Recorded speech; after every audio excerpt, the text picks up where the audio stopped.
Жұмыртқаның қабығы 10 жылға жасартады.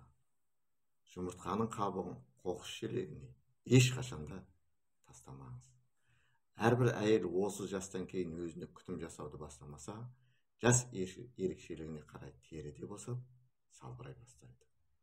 Алғашқы әжім іздерінде көрініс беруі 30 жастан асқаннан кейін байқалады.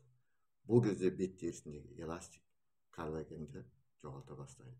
Сондықтан мейлінше жастық қалпыңызды сақтап қалу үшін жұмыртқа қабығында орасан зор көмегі бар екендігін біріңіз білсеңіз, келесі біріңіздің хабарыңыз болмауы мүмкін.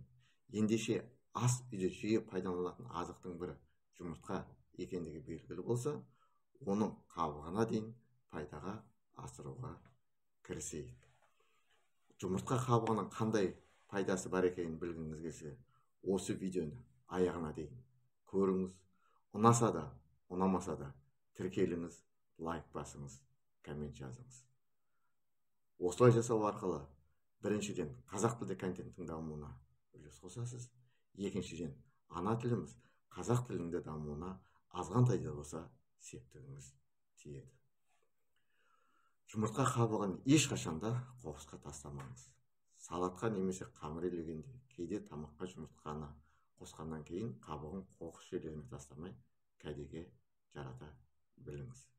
Онымен бет терісі үшін керемет маска жасауды бастайық.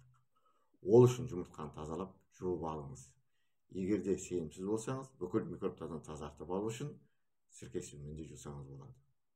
Жұмыртқаны жарып, ішіндегісін ыдысқа салған соң, сыртқа қабығында қалып қойған жұғынды да саусағыңызбен алып тазалап, бет терісіне жағып қойыңыз. Қабықтың ішінде сиқырлы қабықша болады. Жұмыртқа қабығының ішкі бөлігінде жұмсақ шілтер секілді жұқа қабықша болады.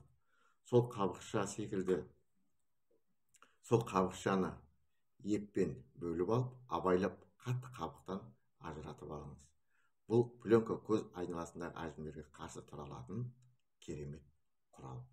Оны екіге бөліп, көз айналасындағы әжімдер көп шоғырланған аймаққа жапсырып қойыңыз. 10-15 минуттай ұстаңыз. Пленканы жапсырған кезде мимикаға болмасын енді. Күлмеңіз. Көз айналасына жапсырған пленка түсіп қалмас үшін ол маңайды қозғамаған дұрыс. Сөйлеуге болады. Ендігі кезек сыртқы қабығында. Қатты қабықты тазалап, жуып, ұсақтап құрғату үшін майлықтың үстіне жайып қойыңыз. Әбден кепкенін күтіңіз. Ол үшін 2-3 күн күтсеңіз тіпті жақсы. Кепкен қабықты алып ұнтақтаймыз. Блендермен немесе дәкені бинтте 2-3 қабат етіп, қабықты орап алған соң, сыртынан балғамен ұрып ұнтақтаңыз. Кәдімгі ұн секілді болып түйіршік қалмайтындай ұнтақтағаныңыз жөн. Себебі масканы бетіңізге жағу кезінде қатты қабықтың бетіңізді жырып, теріге зақым келтіріп алмас үшін. Содан кейін бетіңіздегі ағуыңызды жуып тастайсыз. Бетіңіз құрғағанша маска дайындап алатын уақыт бар. Ол үшін біраз қасық кез келген айранға немесе йогуртта жарайды. 1 шай қасық ұнтақталған жұмыртқаның қабығын салып, араластырып алыңыз. Соңынан бетіңізге масканы шеткімен жағып шығыңыз. Қолмен жауға болмайды, және уқалаудың, массаждың қажеті жоқ. Жай ғана масканы жуып шығыңыз да 15 минуттай масканың кепкенін күтіңіз. Кепкенін байқау үшін саусағыңызбен бетіңізді ұстап көріңіз. Содан соң бірден жуып тастамай, беттегі масканы қолмен сылып алып тастайсыз. Артынан қалған қалдықтарын жылы сумен жуып тастайсыз.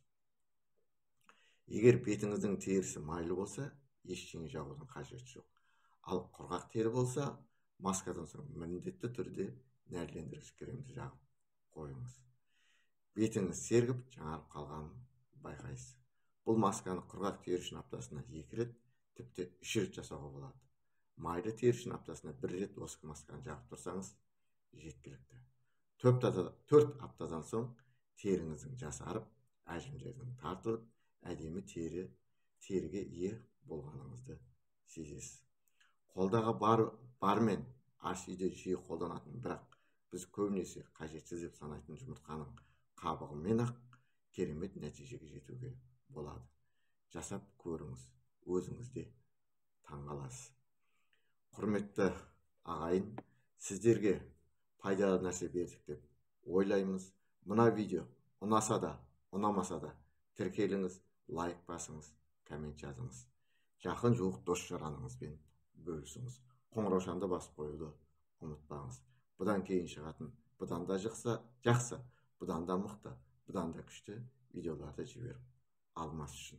Осылай жасау арқылы біріншіден қазақ тілді контенттің дамуына үлес қосасыз. Екіншіден, ана тіліміз қазақ тілінде дамуына азғантай да болса үлесіңізді қосасыз. Бар болайық, бай болайық. Бәрінен де денсаулық зор байлық екенін ұмытпайық, ағайын.